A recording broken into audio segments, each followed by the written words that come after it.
Morning intuitives. I know I've been away for a couple days because things got busy with dealing with things in my personal life. And I'm not going to say exactly what it is, but I'll give you one guess. You know, a lot of countries deals with a profession that still wears black robes and powdered wigs and gavels involved. That's all I'm going to say about that. So, see, I've got a couple new subscribers. Thank you. Thanks for helping the channel grow and potentially helping me help more people and helping other people find information that could lead to them saying no to people exploiting or taking advantage of them, or leading to people that'll walk away from a narcissist or report somebody bullying and hazing them. That's all good things. Only by speaking up can we change the status quo and make it so as it should be that such actions, should not be allowed and should be demonized. And certain organizations that allow such actions to continue, usually unpunished, mainly good old boys clubs, will hopefully become a thing of the past. But given the time of year that it is now, that we're in December, I wanted to talk about something that is difficult for INFJ's, and that's the holiday season. But before I get into that, since, the date it is what it is, I want to say Happy Hanukkah to all my subscribers and viewers and any of my friends who come across this that are members of the tribe. This is the 5th day of Hanukkah. So, enjoy your holiday season. And if any of my friends see this, thank you for inviting a black sheep who isn't even Jewish to, celebrate with you, because I'd rather be with my friends than with my narcissistic family. So, happy Hanukkah. And, the whole point, the holiday season for INFJs can be rough. So, with the holiday seasons comes a lot of social gatherings, and usually people you don't see very regularly. Comes with a lot of small talk, a lot of superficial conversations, which are just painful and horrible, and people being fake, and people acting a certain way simply because the date on the calendar, and guilt, lots and lots of guilt. Guilt about tradition and family, which can be very annoying, and it's going to be laid on super thick if you come from an Italian American background, because Italians are the best at that family guilt. And I know, some of my friends, we've had epic debates about this. Who's better at the whole family guilt things, Italians or the Jewish? And I say it's Italians. I'm biased, but it's going to be real close either way. But I say Italians get the edge because Italian mothers not only have guilt, but they also tend to hit and be violent. But it is one of the epic debates of the ages, in my opinion.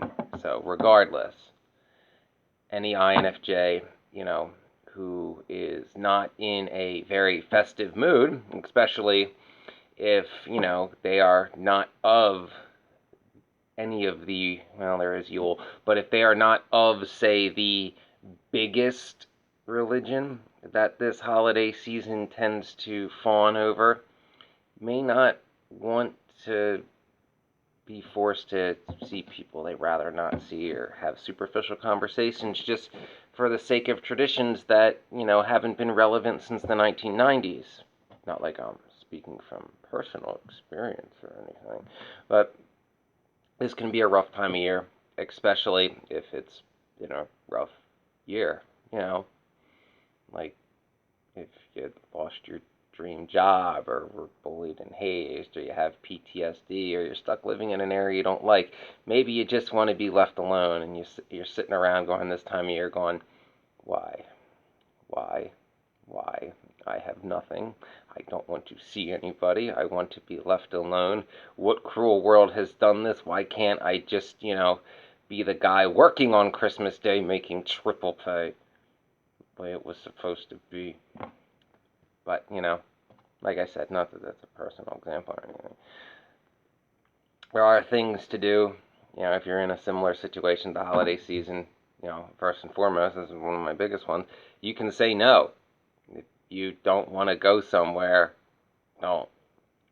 And I know INFJs, we're people pleasers second only to ENFJs, and we struggle to say no, again, second only to ENFJs. But I know that may not be possible, so I for once have a middle ground. If you are guilted into going to some holiday function you don't want to go to, drive yourself.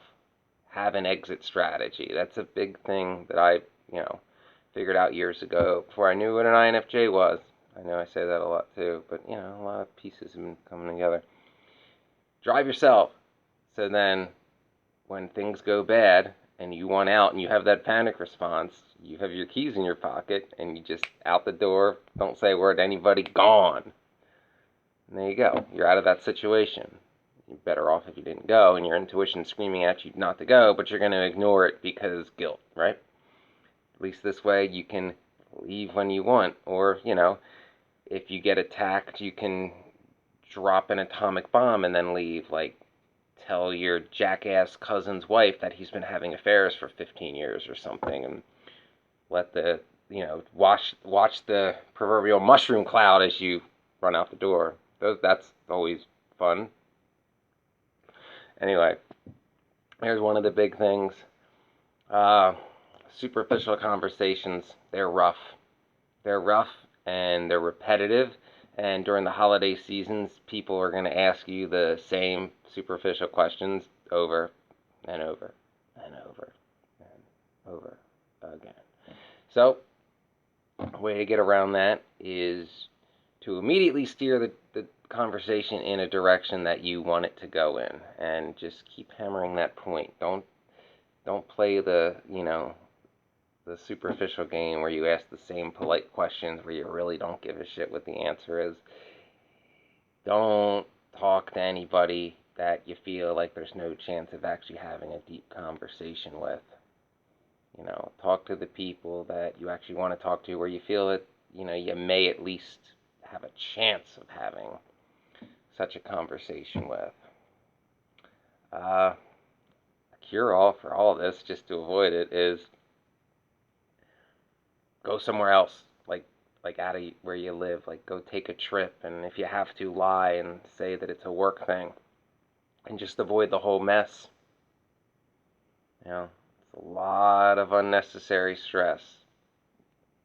It's a lot of small talk. It's a lot of fakery. It's a lot of keeping up with the Joneses. It's a lot of annoyance, and it, pushes an introvert out of their comfort zone for no reason. So find a way to avoid it.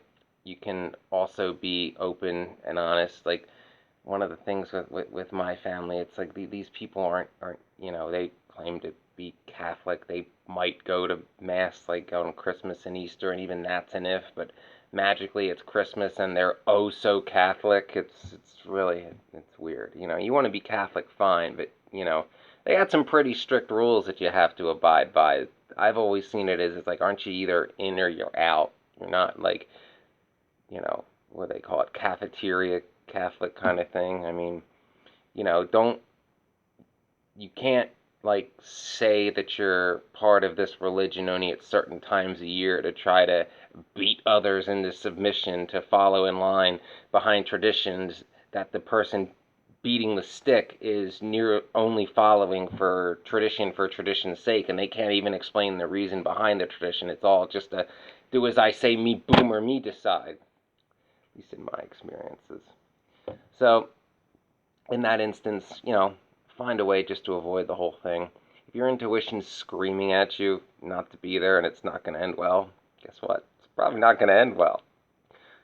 Again, experience. Getting older. Experience.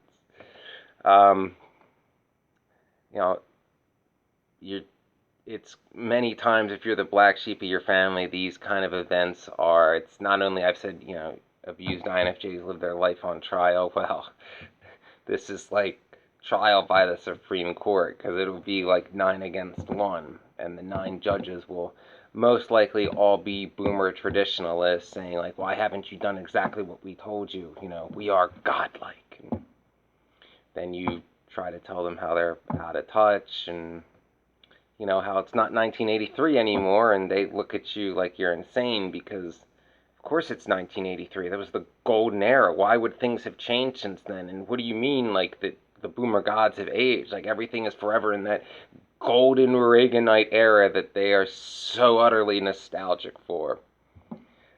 So just avoid that. If, you know, if you can resonate with this video, even, you know, if not specific examples, you know, the gist of the kind of encounters I'm describing, find a way to avoid it. Find a way to say no. If your intuition's telling you not to go, don't. Trust your intuition. Don't sell out your integrity just because it's a certain time of year that maybe meant something to you decades ago, and you know the people that you enjoyed seeing this time of year perhaps died decades ago. You know, nostalgia is just that. It's nostalgia. It's memories. It's gone. You can't relive it. Do what feels right to you.